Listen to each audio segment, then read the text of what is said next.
Many people wonder what's there to do in a province with no beaches, no buildings, and scattered around the place. Well, the answer is plenty. Nueva Vizcaya, a quiet yet naturally vibrant province that serves as one of the main passageways for travelers going up to Cagayan region, only a few hours drive from Metro Manila.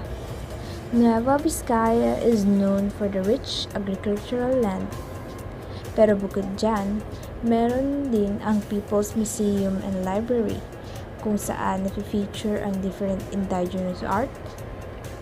And to know more about the heritage and their history, together with the Novo Vizcayanos. Sabi nga sa National Museum of the Philippines, this museum houses a lot of cultural properties. May mga tribal artifacts ang makikita dito and different ethnographic artifacts like traditional clothings, mga traditional na ginagamit noon sa pagluluto. Isa na rin makikita rito ang traditional na bahay ng mga Pilipino, ang bahay kubo.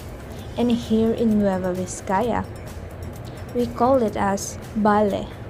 As you know, Nueva Vizcaya was surrounded by 3 mountains and makikita mo nga sa museum na may mga gamit doon for farming, for fishing, and even for gardening.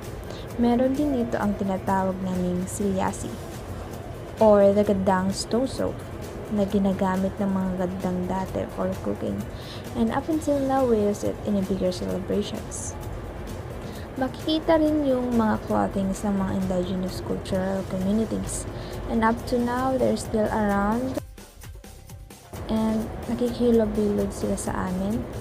And dito nga sa museum makikita ang mga handicraft accessories. One of the interesting one is the tukbeb or the kalaw head.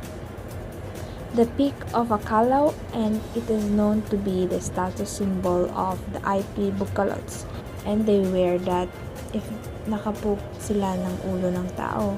So it is their symbolism, like their rites of passage. So further understand our culture or the different culture of the different indigenous people who lives here in Nueva Vizcaya, the museum is one of the list that you must visit. Right across, it is the St. Dominic Cathedral, and it is an example of 18th century Filipino Baroque architecture and the first cathedral in the province. It is a product of Spanish influence and a conservatory of indigenous cultures that showcase the province's depth of history and its immense value. Speaking of culture and preservations, we have this fiesta that we call as Amungan Festival, also a gadang term meaning gathering. It is a celebration of IP month during which indigenous people from all over the province converge in the convention center in its capital, Bayambong, Nueva Vizcaya, for dialogue and celebration. Amungan Festival is the biggest festival in Nueva Vizcaya. It is the anniversary celebration of the establishment of the provincial government of Nueva Vizcaya. The Amungan Festival, formerly Panagyaman or Pasasalamat, runs from May 20 to 24 yearly, featuring cultural shows, provision of government services, entertainment activities, among others. The event seeks to gather the ethnic tribes of the province such as the Sinay, Ibaloy, Kalanguya, Iwak, Gadang, Bugkalot, Kankanai, Ifugao, including lowland inhabitants such as the Ilocanos, Tagalogs, and Pangasinenses. In this kind of fiesta or gathering, IP yung mga na-highlight talaga sa gatherings na ito. It is our way to celebrate with them, to experience their culture, traditions, and practices. And napakagandang preservations talaga ito para sa akin and sa atin, since marami kang matututunan sa kanila and lahat ng karating probinsya nakikidalo and maraming naiengganyo dahil sa mga different activities na pwedeng gawin. mga fruits, different products of each province, music like the ones we're playing right now, and of course their art.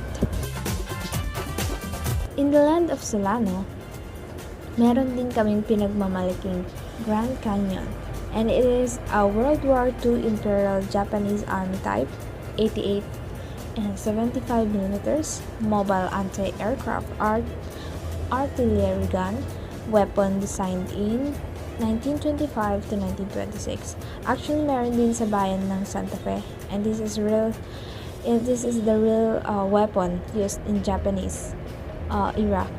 Kasi may Japanese sign siya sa likod, and it reminds me to the historic canyon, to those misinformed guerrillas killed by Japanese of World War II.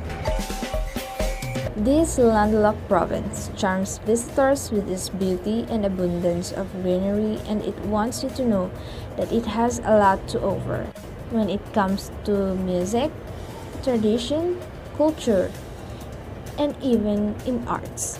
From cloudy peaks and misty falls to verdant landscapes and caves, Nueva Vizcaya, for a landlocked province in an archipelago, otherwise known for its world-class beaches, stretches the limits what the Philippines has to offer in terms of tourism and adventure.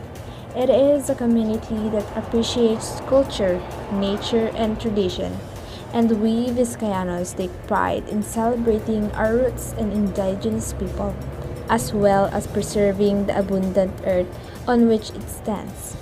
More than just a stopover, Nueva Vizcaya as a destination holds its own and offers an experience that is exciting, authentic, and uniquely Vizcayanos.